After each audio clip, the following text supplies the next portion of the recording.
बिस्मिल्लाहिर्रहमानिर्रहीम। अस्सलाम वालेकुम स्टूडेंट्स। अच्छा जी स्टूडेंट्स, क्वेश्चन नंबर 6 हम अपने डिबेंचर अकाउंट का स्टार्ट करने जा रहे हैं। मेरे साथ साथ ही आप लोग इसकी प्रैक्टिस कर लीजिएगा। क्वेश्चन नंबर 6 है, what journal entries will be in the following cases. Just उसने जर्नल एंट्रीज पूछी हुई है, नहीं कहा कि बैलेंस शीट बनाए। तो सिंपल सा क्वेश्चन है, जस्ट लाइक क्वेश्चन नंबर 5 जैसे ही है। तो मेरे साथ साथ इसकी प्रैक्टिस कीजिएगा। अ कंपनी इशूड, फर्स्ट इसका केस है ए में, a company issued 90,000 9% debentures at par, redeemable at par. 9% debentures जो है वो इशू कर रही है कंपनी पार वैल्यू पर, और रिडेम्पशन भी उनकी पार वैल्यू पर है। अगर आपने क्वेश्चन 5 कर लिया तो ये आपके लिए बहुत इजी है। Question number 6, redemption par value पर हो तो उसका कोई भी इफेक्ट एंट्री पर नहीं होता। तो हम इशू कर रहे हैं 9% डिबेंचर्स पार वैल्यू पर, और यहाँ पर उसने देखो ₹90,000 दिया है। क्वेश्चन नंबर 5 में उसने 5,000 डिबेंचर्स दिए हुए थे, ठीक है। तो उसने हमें मतलब वैल्यू नहीं थी दी है, तादाद दी हुई थी डिबेंचर्स की। यहाँ पर वैल्यू दी हुई है ₹90,000, खुद ही बता दिया हुआ है, ठीक है। तो सिंपल सा क्वेश्चन है, देखिएगा। ए केस में एंट्री क्या होगी, डिबेंचर इशू करने की एंट्री क्या होती है, बैंक अकाउंट डेबिट, कंपनी के पास पैसे आ गए और डिबेंचर्स का नाम है 9% debentures, 9% debentures account credit. Simple है ना, ठीक है। और उसने खुद ही ₹90,000 बता दिया हुआ है, 90,000। यहाँ पर ना उसने डिबेंचर की पार वैल्यू नहीं बताई हुई, जैसे कि यहाँ पर बताई थी 100। तो याद रखिएगा, कुछ ना बताया हो तो 100 ही कंसीडर होती है पार वैल्यू। यहाँ पर कुछ नहीं ना बताया हुआ कि पार वैल्यू कितनी है, तो याद रखिएगा ये बात कि कुछ ना बताया हो तो 100 ही कंसीडर होती है। तो यहाँ पर आप लिख देंगे being debentures issued at par value. Okay हो गया, सिंपल है, कुछ भी इसमें मुश्किल नहीं है। डिबेंचर की तादाद आप खुद निकाल सकते हैं, निकालनी है तो ये देखें 90,000 डिवाइड 100। मैंने आपको बताया कुछ ना बताया हो तो 100 ही कंसीडर होता है। तो कितने डिबेंचर हैं क्वेश्चन में, 900 डिबेंचर्स। ओके, जैसे लास्ट क्वेश्चन में 5,000 थे ना, क्वेश्चन नंबर 6 में 900 डिबेंचर्स हैं। ये मैंने वैसे आपको कॉन्सेप्ट बताया है, इसकी ज़रूरत नहीं है। कॉन्सेप्ट आपको पता होना चाहिए डिबेंचर की तादाद कैसे आती है। अच्छा जी, अब आपने इसका बी केस करना है, देखिएगा। अ company issued 90,000 9% debentures at discount of 10%, discount पर इशू कर रही है, एंड रिडीमेबल एट पार, और उनकी रिडेम्पशन हो रही है पार वैल्यू पर, रिडेम्पशन हो रही है पार वैल्यू पर। तो देखिएगा डिस्काउंट वाली एंट्री किस तरह से होगी। एक सेकंड, कहाँ पर करें, चल यहाँ पर ही कर लेते हैं। टोटल वैल्यू बी केस की हम वर्किंग कर रहे हैं ना, total value is equal to face value minus discount है ना, तो क्या होगा minus minus discount. Face value है 100, कुछ नहीं बताया हो तो 100 ही है। डिस्काउंट उसने कहा है 10%, 100 का 10% ले लो, 10 आ जाएगा। तो यहाँ पर आ गया 90। तो सिमिलरली जैसे क्वेश्चन 5 में डिस्काउंट की एंट्री की थी हमने, वैसे ही करेंगे। जब हम डिबेंचर इशू करते हैं कंपनी, हम कंपनी है समझ लें, bank account debit, discount you know हमेशा डेबिट होता है। Discount on issue of debenture account, पूरा लिख लीजिएगा छोटा छोटा करके इसको। और 9% डिबेंचर्स अकाउंट क्या हो जाएंगे, क्रेडिट। जब भी डिबेंचर इशू होंगे बैंक डेबिट होगा, और 9% जितने भी वो परसेंटेज है वो डिबेंचर क्रेडिट होंगे। डिस्काउंट है तो डिस्काउंट डेबिट होगा। अगर प्रीमियम हो तो प्रीमियम क्या होता है, क्रेडिट होता है। तो सिंपल है। तो ये देखिएगा 9% डिबेंचर के सामने हमेशा आती है फेस वैल्यू। फेस वैल्यू है 100, ना भी बताया हो तो 100 कंसिडर होती है, ठीक है। तो 900 डिबेंचर्स है हमारे टोटल, ये मैंने आपको बता दिया किस तरह आते हैं। अच्छा, डिस्काउंट के सामने आती है डिस्काउंट वाली वैल्यू 900 मल्टीप्लाई 10, और बैंक के सामने आती है 900 मल्टीप्लाई जो टोटल वैल्यू हमारी बच जाती है ना यहाँ पर, सॉरी ये देखो टोटल वैल्यू क्या है 90, ये आएगी, ये आ गई। तो बस ठीक है, इसको आप कैलकुलेट कर लें। अब चलिए करते हैं। ये देखो 900 मल्टीप्लाई 100 करोगे तो आ जाएगा 90,000, ठीक है। 900 मल्टीप्लाई 10 करोगे तो आ जाएगा 9000 डिस्काउंट के सामने। 900 मल्टीप्लाई 90 करोगे तो आ जाएगा 81,000। ठीक हो गया, तो डेबिट क्रेडिट हो गए हैं इक्वल। अब इसकी नरेशन लिख लो, being debentures issued at 10% discount. देखो एंट्रीज कभी भी सुनने से अकाउंटिंग नहीं आती, कभी भी ऐसे भी नहीं आती कि मैं गाड़ी हूँ और आप देख रहे हो और बस ठीक है जी हमें अकाउंटिंग आ गई है, हमारा चैप्टर हो गया। कभी भी नहीं आता। जब तक आप उसको साथ साथ प्रैक्टिस नहीं ना करते हैं, आपको वो चीजें कभी भी अंडरस्टैंड नहीं हो सकती हैं। ठीक है, तो टीचर का काम होता है समझाना, गाइड करना, अपनी बेस्ट एफर्ट पुट करना स्टूडेंट्स के लिए। स्टूडेंट्स का काम होता है कि उसको अंडरस्टैंड करना और टीचर की इंस्ट्रक्शंस को फॉलो करना। ठीक है, तो आप फॉलो करेंगे तो यकीन करें कि आपका फायदा होगा। साथ साथ प्रैक्टिस कीजिए। A company issued 90,000 9% debentures at premium of 5% redeemable at par। Redemption par value पर हो तो हमें इससे फर्क ही नहीं पड़ता। प्रीमियम पर इशू हो रहे हैं डिबेंचर, तो हम प्रीमियम का लगाएंगे यहाँ पर फार्मूला। सी वाला पार्ट है, टोटल वैल्यू पूरा लिख लीजिएगा आप लोग, ये टी वी फी एफ वी मत लिखिएगा, आपने पूरा लिखना है टेस्ट में पेपर में, प्लस प्रीमियम।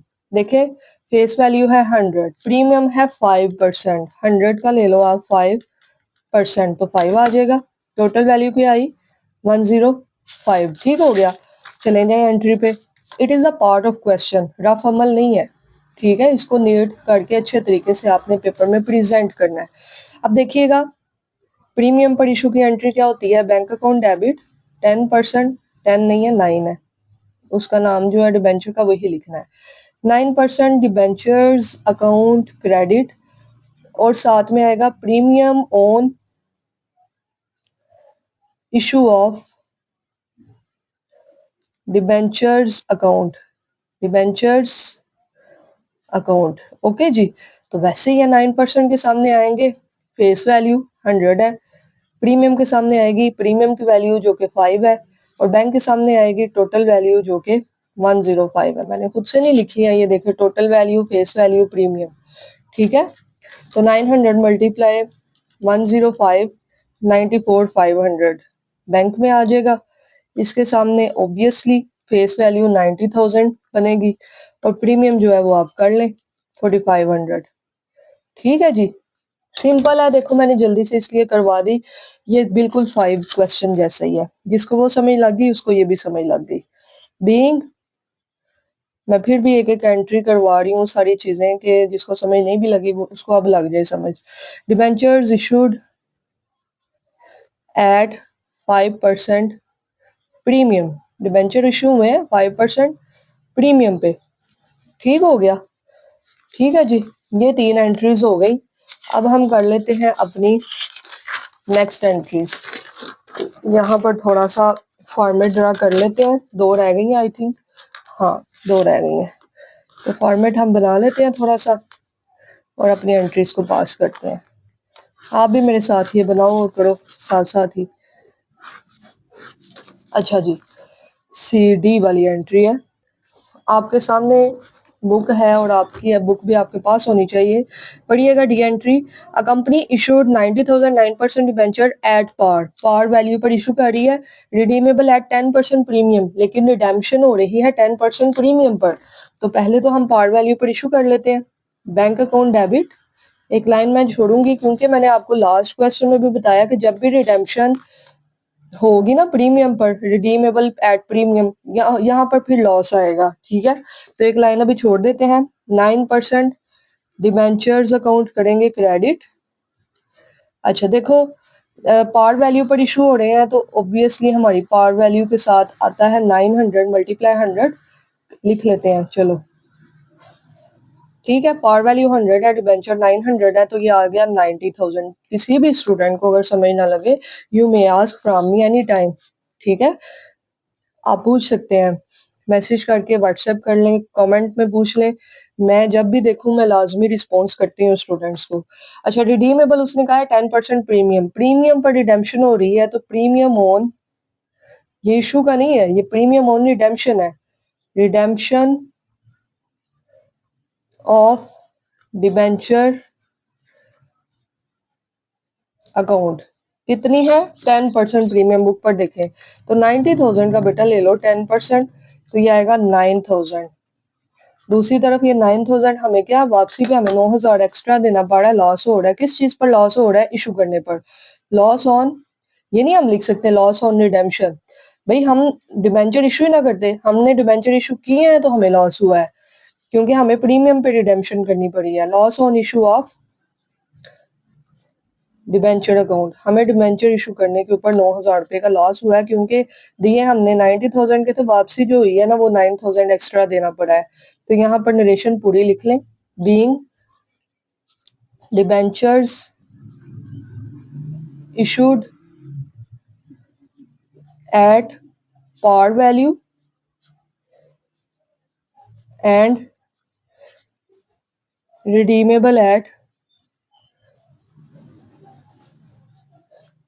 10% प्रीमियम। लेकिन उनकी रिडेम्पशन जो है ना वो 10% प्रीमियम पर हुई है। ये लाइन याद नहीं करनी है आपने, ये जो बुक पर लाइन लिखी है ना बेटा ये वही है और क्वेश्चन इंपॉर्टेंट है, ठीक है। लास्ट एंट्री देखिएगा, अ company issued 90,000 9% debentures at discount of 5%। पहले तो हम इतनी एंट्री करेंगे ना कि 5% डिस्काउंट पर उसने डिबेंचर्स इशू किए हैं। तो bank account debit, you know, discount on issue of debenture account debit, discount on issue of debenture account debit. Credit क्या होगा? 9% डिबेंचर्स। पहले तो हमने डिस्काउंट पर इशू करने की एंट्री कर देनी है ना, ठीक है।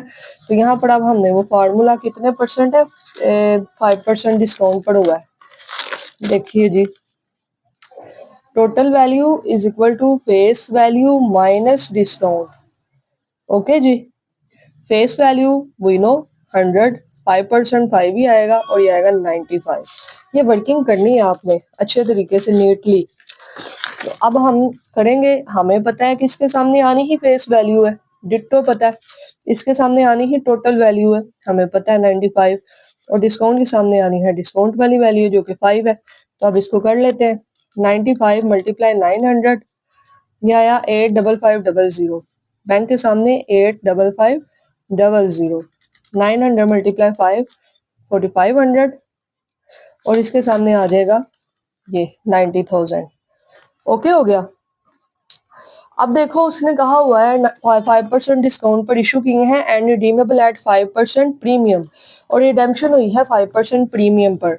रिडेम्पशन की एंट्री अब हम करेंगे प्रीमियम ऑन, किस चीज का है? रिडेम्पशन का। वापसी जो है वो 5% प्रीमियम पर हो रही है, रिडेम्पशन ऑफ डिबेंचर अकाउंट, ठीक है। तो 90,000 का ले लो 5% सिंपल, तो ये आपके पास आएगा 4500। जब भी रिडेम्पशन पर होगी ना प्रीमियम पर, तब यहाँ पर एक एंट्री आएगी loss on issue of debenture account. हमें डिबेंचर इशू करने पर ये लॉस हुआ, लॉस ऑन इशू ऑफ, जब भी रिडेम्पशन प्रीमियम पर होगी तब होगा ऐसे, ठीक है, याद रख लें। अब ये देखें, being debentures issued at 5% discount and redeemable at 5% premium, और उनकी जो वापसी है वो 5% प्रीमियम पर होगी। ठीक हो गया। ये रहा आपका क्वेश्चन नंबर 6। इसमें उसने कोई बैलेंस शीट नहीं कही होती तो सिमिलरली हम उसी तरह से बना लेते जैसे हमने क्वेश्चन नंबर 5 में बनाई, ठीक है। तो इसको आप कर लीजिएगा अच्छे से practice. Okay ji, wish you good luck. समझ लगी या नहीं लगी बताइएगा जरूर कमेंट सेक्शन में। Thank you so much students, take care, अल्लाह हाफिज।